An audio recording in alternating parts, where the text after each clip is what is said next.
Keep the Aspidistra Flying by George Orwell. Keep the Aspidistra Flying follows Gordon Comstock, a disillusioned 1930s poet who quits his advertising career to wage war against materialism, vowing to live in self-imposed poverty. His rebellion against the money god leads to destitution, strained relationships, and creative stagnation. The Aspidistra plant, a symbol of middle-class conformity, taunts Gordon as he scorns bourgeois comforts. When his girlfriend Rosemary becomes pregnant, Gordon's idealism collapses under the weight of responsibility. Forced to abandon his crusade, he returns to advertising, buys an Aspidistra, and embraces the stability he once despised. Orwell's novel critiques the futility of rebellion in a capitalist society and the inescapable pull of societal norms. Let's deep dive into the book. Gordon's rebellion against materialism. Gordon Comstock, a talented but embittered copywriter, renounces his career to spite the capitalist system he loathes. He vows to live on £2 a week, rejecting money's tyranny and bourgeois respectability. His manifesto London Pleasures sells poorly, and he descends into poverty, working at a bookstore and lodging in a grimy room. The Aspidistra, a hardy plant symbolizing middle-class conformity, becomes his nemesis. Gordon's rebellion is both ideological and self-destructive, fueled by pride and a desire to keep his soul untainted by commercialism. His disdain for money masks a deeper fear of mediocrity and failure. Life in Grub Street poverty. Gordon's poverty is relentless. He pawns clothes, skips meals, and navigates London's squalid streets. His shabby room, devoid of warmth, mirrors his emotional desolation. Friends like Ravelston, a wealthy socialist editor, offer financial help, but Gordon rejects charity as moral capitulation. His pride isolates him, and he grows bitter toward Rosemary, whose affection he cannot reciprocate without money. Orwell paints Gordon's destitution as both a self-inflicted purgatory and a critique of systemic inequality. The Aspidistra in his landlady's parlor taunts him, embodying the bourgeois stability he scorns yet secretly craves. Rosemary's role in Gordon's struggle. Rosemary, a practical and affectionate woman, loves Gordon, but refuses to romanticize his poverty. She urges him to reconcile with society, fearing his self-destruction.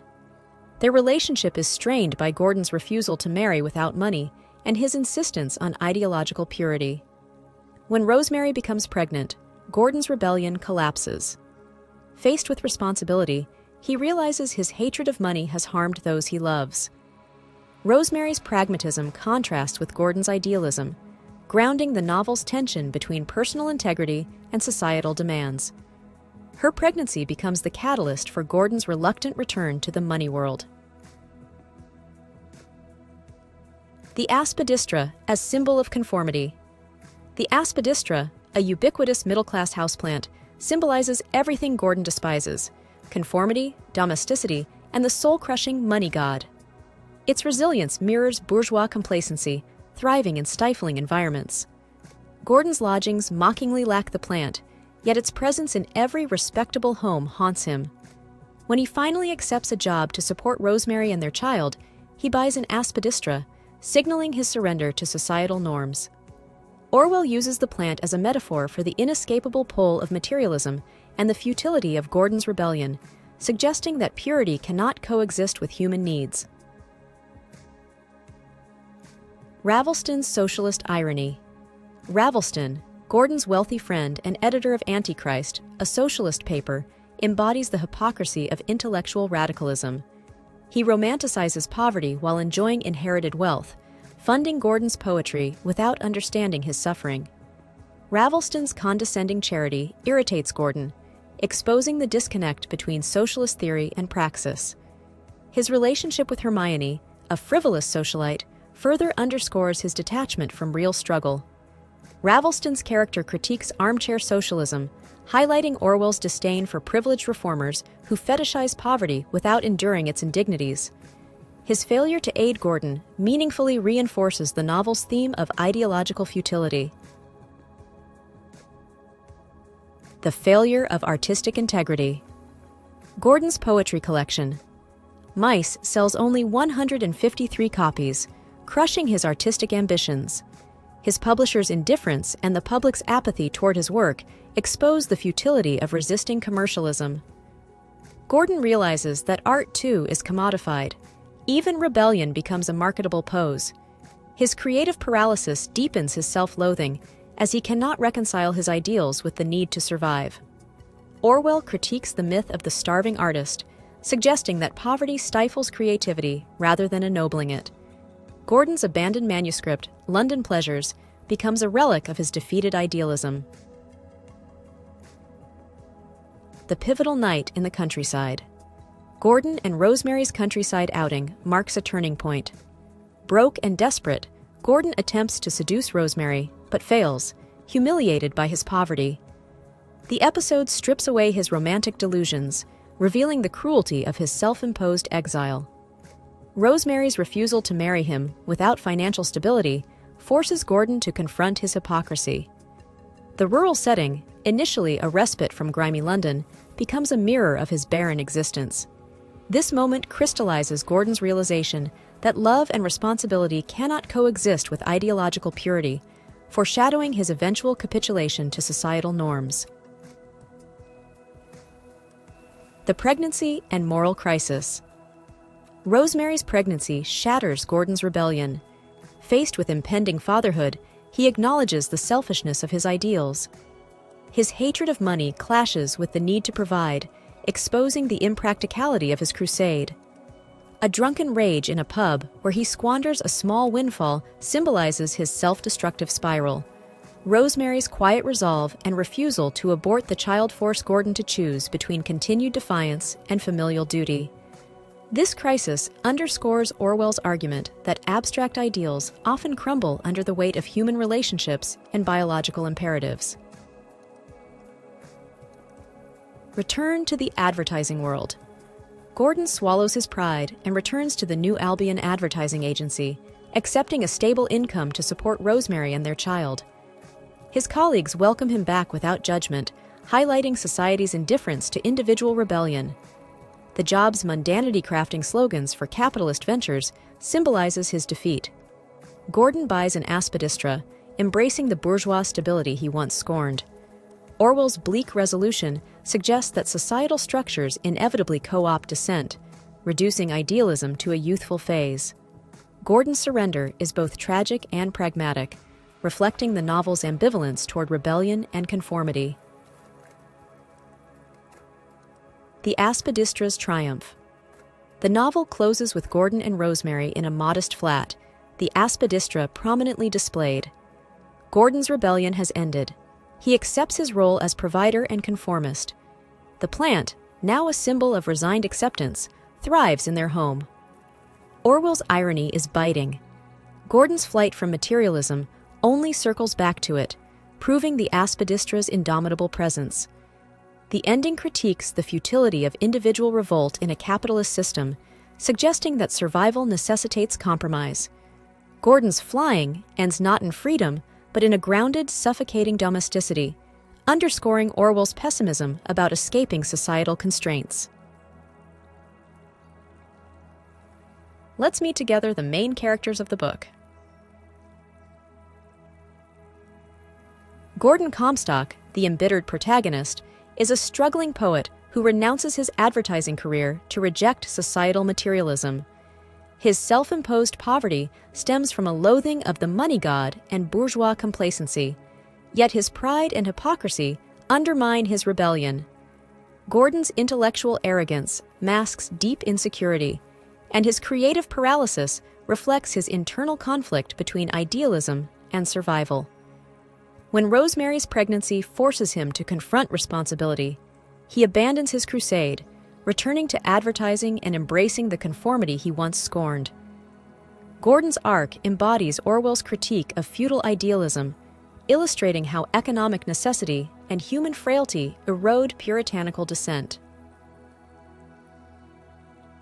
Rosemary, Gordon's pragmatic girlfriend, balances affection with realism. She loves Gordon, but refuses to romanticize his self-destructive poverty, insisting on financial stability as a prerequisite for marriage. Her unplanned pregnancy becomes the catalyst for Gordon's reluctant return to the money world, exposing the incompatibility of his rebellion with familial duty.